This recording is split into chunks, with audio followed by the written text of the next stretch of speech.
아이만 발달이 느린 것 같아요. 아이들의 작은 행동 하나에도 부모님이 혹시 하고 불안해 하더라고요. 제가 어린이집 교사로 10년간 일하면서 보니까 부모님이 어떻게 도와주느냐에 따라 발달이 조금 늦은 아이도 성장 과정이 달라지더라고요. 고정 댓글에 영유아 건강검진에서 활용하는 발달 선별지를 받아볼 수 있는 링크를 남겨두었으니까요. 아이가 어제보다 성장하고 있는지를 꼭 확인해 보세요. 걷기가 늦은 아이, 부모가 확인해야 할 부분. 부모님들은 보통 몇 개월인데 아직 못 걷는다에 집중합니다. 하지만 어린이집에서는 단순히 걷는 시기보다 아이 스스로 몸을 움직이려고 하는지를 중요하게 봅니다. 기어가려고 하는지, 몸을 뒤집으려고 하는지, 잡고 일어나려고 하는지, 이 과정이 모두 걷기를 준비하는 단계거든요. 돌이 지났는데 못 걷는 아이들은 흔해요. 제가 예전에 맡았던 아이 중에 특이한 케이스가 있었는데요. 이 아이는 어른들이 바닥에 앉혀주면 그 자리에서 쭉 놀고 다른 장난감을 가지러 기어가거나 움직이는 모습을 전혀 볼 수가 없었어요. 부모님과 상담을 해봤더니 하원 후에는 할머니가 주로 봐주시는데 대부분 안겨 있거나 업고 계시고 점퍼로 보행기 등에 들어가 있는데요. 주말에는 부모님과 차를 타고 외부로 나가거나 유모차를 많이 타고요. 아이가 스스로 움직이고 탐색하는 경험이 많이 부족했어요. 발달이 늦는 이유는 환경과 유전 둘 다 영향이 있지만 이 아이는 대근육을 발달시킬 환경이 안 되어 있더라고요. 제가 소아재활의학과 선생님이 운영하는 채널을 참고하면서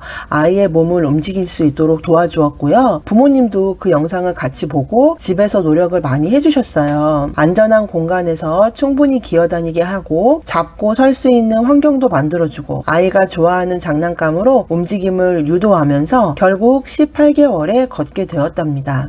걸음마를 처음 한 날 어찌나 감격스러웠던지 지금도 그 상황이 생생합니다. 보통 부모님들은 저희 집안이 좀 늦게 걸었대요. 아이가 겁이 많아서 그런가 봐요 하고 그냥 기다리시는데요. 그러지 말고 조금만 도와주시면 우리 아이가 조금 더 빨리 정상 범위로 들어올 수가 있습니다. 못 가누기, 뒤집기, 앉기, 서기 이런 단계들을 거치지 않아서 몸에 근육이 없거나 발 모양이 이상해도 대근육 발달이 늦는다고 하니까 오늘 한번 우리 아이를 살펴보세요. 사실 단체 활동을 하는데 또래 친구와 발달 차이가 많이 나면 적응이 좀 힘들어요. 친구들은 다 걸어서 산책을 가는데 혼자 유모차를 타면 교사는 유모차를 밀어야 하기 때문에 다른 친구들을 챙길 수가 없고 그렇게 되면 산책을 자주 나갈 수가 없죠. 오늘 조금 움직였네? 혼자 해보려고 했구나? 이런 격려가 아이에게 큰 힘이 됩니다. 가정에서도 응원의 말 많이 해주시고요. 움직일 수 있도록 많이 도와주세요. 제가 잘 봤던 소아재활 YTV 채널에 도움이 되는 영상이 많으니까 참고해보시면 좋을 것 같아요. 말이 늦은 아이에게 필요한 언어 자극 방법. 아이가 말을 못하면 언어만 문제가 있다고 생각합니다. 언어는 인지발달, 사회성 발달에 큰 영향을 주죠. 언어 발달에서 가장 중요한 것은 의사소통이에요. 우리가 외국어를 못해도 눈빛, 행동, 단어 이런 걸로 간단한 소통을 할 수 있잖아요. 아이들도 의사소통을 하려는 시도를 하는지 그게 핵심이에요. 이름을 부르면 바라보는지 원하는 것을 표현하는지 표정이나 행동으로 의사를 전달하는지 어른의 행동을 따라하는지 이런 부분을 확인해 보세요. 말은 사람들과 상호작용을 해서 배우게 됩니다. 그래서 집에서는 아이가 말할 기회를 주세요. 부모는 아이의 눈빛이나 손짓만 봐도 지금 뭘 원하는지 알 수 있잖아요. 그래서 아이가 말로 표현하기 전에 미리 도움을 주는 경우가 많습니다. 물 마시고 싶구나. 물 주세요. 하고 아기가 표현하고 싶은 말을 부모님이 대신 천천히 명확하게 해주세요. 질문보다 설명을 해주세요. 놀이할 때 이게 뭐야? 무슨 색깔이야? 몇 개야? 계속 질문을 하면 부담이 될 수 있습니다. 대신에 사과네. 빨간 사과야. 먹고 싶구나. 이런 식으로 물음표가 들어가는 문장이 아니라 마침표를 찍는 문장으로 표현해 주세요. 아이들은 부모님의 말을 들으며 언어를 배웁니다. 아이가 내는 소리에 반응해 주세요. 아이가 내는 옹알이를 따라하면 안 된다고 알고 계신 분들도 계시는데요. 아닙니다. 따라해야 아이가 더 즐거워하고 다양한 소리를 내게 됩니다. 말이 없는 부모님은 그림책을 많이 읽어주세요. 아이가 웃거나 손가락으로 가리키고 오래 바라보는 행동을 할 거예요. 그럼 그런 표현을 잘 기억했다가 평소에도 많이 써주시면 됩니다. 아이가 노는 모습을 말로 표현해 주세요. 자동차를 가지고 놀면 빨간 자동차네. 자동차 부릉부릉 간다 하고 스포츠 중계를 하는 것처럼 아이의 행동을 짧게 말로 표현해 주세요. CI 언어치료 채널을 보면 가정에서도 도와줄 수 있는 팁이 많으니까 참고하시면 좋겠습니다. 어린이집에 등원하면 최소 7시간에서 8시간은 함께 보내기 때문에 부모님이 집에서 잘 못 보는 부분을 교사가 발견하기도 해요. 특히 또래 친구들과 함께 지내기 때문에 자연스럽게 비교가 가능하죠. 교사는 조금 더 세심하게 관찰한 다음에 얼마나 자주 나타나는지, 시간이 지나면 변화하는지, 이런 모습이 계속될 때 부모님께 말씀을 드리는데요. 기분 나빠하거나 관계가 좀 틀어지는 경우가 많아요.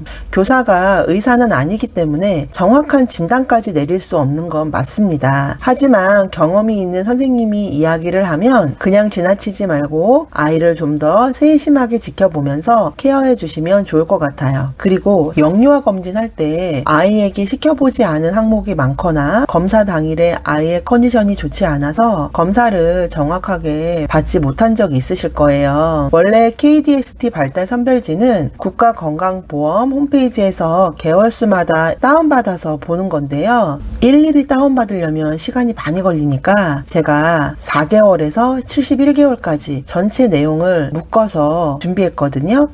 꼭 자료 받으셔서 이용해보세요. 제가 이 검사지를 드리는 이유는 이 검사지에는 언어, 신체 발달뿐만 아니라 아이의 발달을 여러 영역으로 나누어서 확인할 수 있게 되어 있어요. 우리 아이가 지금 어느 단계에 있는지, 어떤 부분을 조금 더 도와주면 좋을지 알아보시라는 겁니다. 먼저 아이 개월수에 맞춰 체크해보시고 발달이 느리다면 이전 단계도 확인해보세요. 그리고 3개월 후에 다시 한번 확인해보세요. 아이에게 작은 변화가 있었는지 보는 것이 중요합니다. 아이마다 발달 속도는 다릅니다. 하지만 다음과 같은 모습이 지속된다면 이름을 불러도 반응이 거의 없는 경우, 다른 사람과 소통하려는 모습이 적은 경우, 이전에 하던 행동이 줄어드는 경우, 성장하면서 새로운 변화가 거의 없는 경우 전문가와 상담해보는 것이 좋습니다. 지금 발달이 느리다고 걱정하시는 부모님들 너무 검색을 하면서 불안해하지 않으셨으면 좋겠습니다. 아이 발달은 다른 아이와 비교하는 것이 아니라 어제보다 성장하고 있는지를 보는 것이 중요합니다. 고정 댓글 링크 확인하셔서 지금 우리 아이가 잘 성장하고 있는지 확인해보세요. KDST는 그 변화를 확인하는 기준표가 되어줄 수 있어요. 다음 영상에서는 반대로 발달이 빠른 아이를 키우는 부모님들이 놓치기 쉬운 부분에 대해서 이야기해볼 거예요. 다음 영상도 궁금하시다면 구독해주시고요. 아이를 키우면서 생기는 고민이나 궁금증들은 댓글로 남겨주시면 이후 영상으로 준비해 보겠습니다. 더 진솔한 소통을 원하시는 분들은 카카오톡 오픈 채팅방으로 오시고요. 오늘도 영상 봐주셔서 감사합니다.